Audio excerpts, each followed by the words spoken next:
What if winning every argument has nothing to do with facts? Behavioral science has a precise answer for this. The compulsive need to win arguments is rarely about the argument itself. It's a defense mechanism, a psychological shield, protecting a fragile sense of identity from perceived threat. Here's the part that surprises most people. The sense of self isn't a fixed entity. Neuroscience confirms that the brain constructs your identity moment by moment, assembling it fresh from memory, emotion, and context every single day. If your identity is assembled rather than permanent, it can feel like it might fall apart. That's an unsettling thing to carry. For some people, disagreement feels less like a difference of opinion and more like an attack on the structure holding them together. When someone challenges a deeply held belief, the brain doesn't register it as a philosophical debate. It registers it as danger. The same threat detection circuitry that fires in response to physical harm fires when your identity feels cornered. The body doesn't know the difference. Emotional regulation is the brain's capacity to manage distress without being overwhelmed by it. When that capacity is underdeveloped, the nervous system reaches for control. Winning the argument becomes a way to regulate, to silence the alarm, rather than process what triggered it. This isn't stubbornness. Stubbornness is a choice. What we're describing is an automatic response, rooted in what neuroscientist Lisa Feldman Barrett calls predictive processing. The brain continuously forecasting threat based on past experience, often before conscious thought begins. They genuinely believe they're defending truth. Daniel Kahneman's work on prospect theory revealed something foundational. People feel the pain of loss roughly twice as intensely as the pleasure of equivalent gain. Being wrong for someone with a fragile identity isn't a neutral correction. It's a loss, and the brain treats it accordingly. Kahneman won the Nobel Prize in Economics in 2002, the first time that prize went to a psychologist. His insight reframes the argument winner entirely. They're not chasing victory, they're running from the psychological cost of defeat, which their nervous system has inflated far beyond its actual size. There's a widespread assumption that who we are is stable, a fixed core that simply exists. That assumption is wrong. Neuroscientist Antonio Damasio's research on the somatic self demonstrated that identity is dynamic, reconstructed continuously from bodily signals and memory. Anything that dynamic can feel unstable, and that instability is the engine driving intellectual dominance. But here's where it gets harder. Not every disagreement triggers this response equally.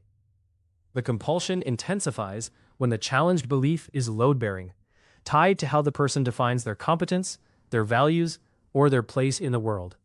Touch those, and the defenses rise fast. Psychologists call this the ego protective function. The mind deploys intellectual dominance the way the body deploys inflammation, a fast, blunt response to perceived injury. It's not elegant, it's not strategic. It's the nervous system doing exactly what it was calibrated to do: protect. The World Bank's Behavioral Insights program has applied these findings to policy design across dozens of countries. And the pattern we're describing doesn't stay in one room. The person who can't concede at a family dinner often can't concede in a boardroom or a relationship either. The behavior travels. The setting changes. The cost is quiet, but cumulative. Every conversation that becomes a competition leaves a small erosion in its wake. People around the argument winner begin to self-censor, not because they're wrong, but because engaging isn't worth the toll.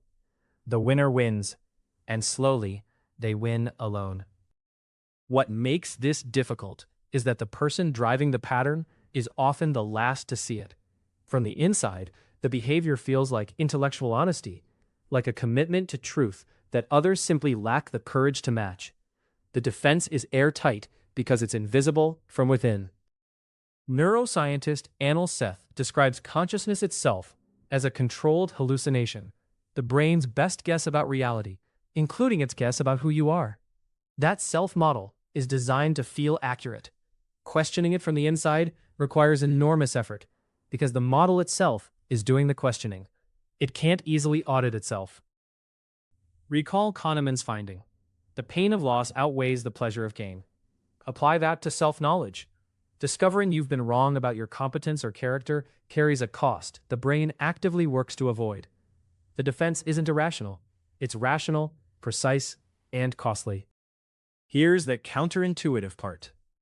Higher verbal intelligence doesn't reduce this pattern. It amplifies it. Psychologist Ziva Kunda, in her landmark 1990 paper in Psychological Bulletin, named this motivated reasoning the mind's ability to construct justifications for conclusions it has already reached. Intellect is its most powerful fuel. The real deficit isn't intellectual, it's emotional. Emotional regulation. The capacity to feel threatened, to feel the discomfort of being wrong, and to stay present with that discomfort without immediately acting to eliminate it, is the skill that argument winners have often never been taught to develop. This pattern rarely appears from nowhere.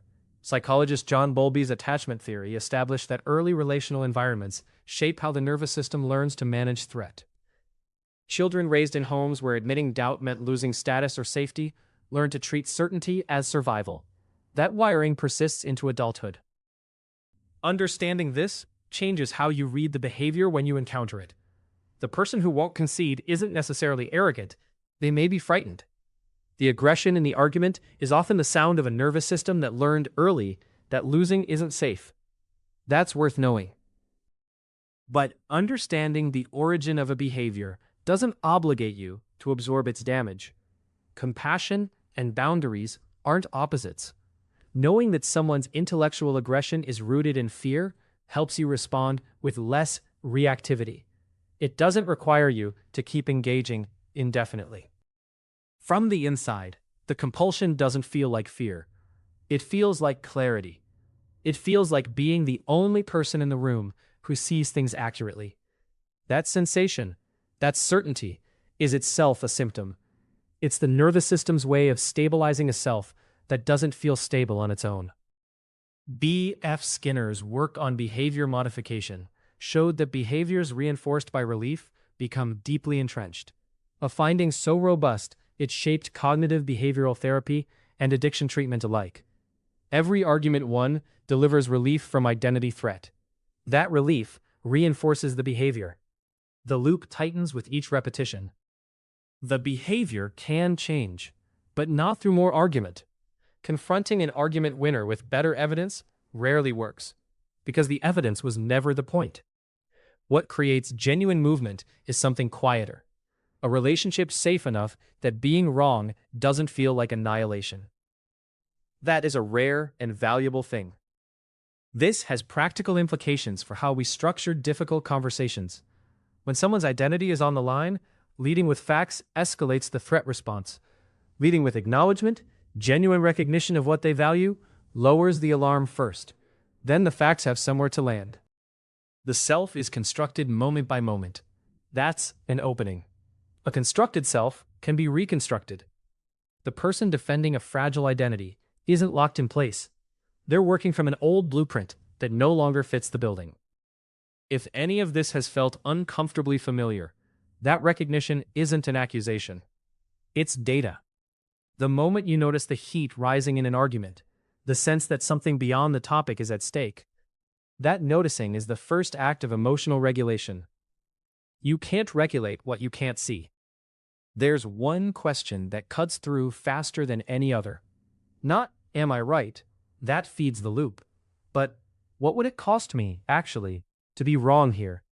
If the answer feels disproportionately large, the argument has stopped being about the argument. Something else is being protected. This isn't only a personal pattern, it scales. NASA's post-Challenger investigation found that engineers who raised safety concerns were systematically overruled, a documented culture of certainty where dissent was punished, and one leader's need to be right was distributed as catastrophic cost across everyone else. The psychology is the same. The stakes are larger. Consider one of the most persistent myths in popular science, the claim that humans use only 10% of their brains. Neuroscientists have thoroughly debunked it. Brain imaging shows virtually all regions active across a day. Yet the myth endures because it's comforting. It implies untapped potential.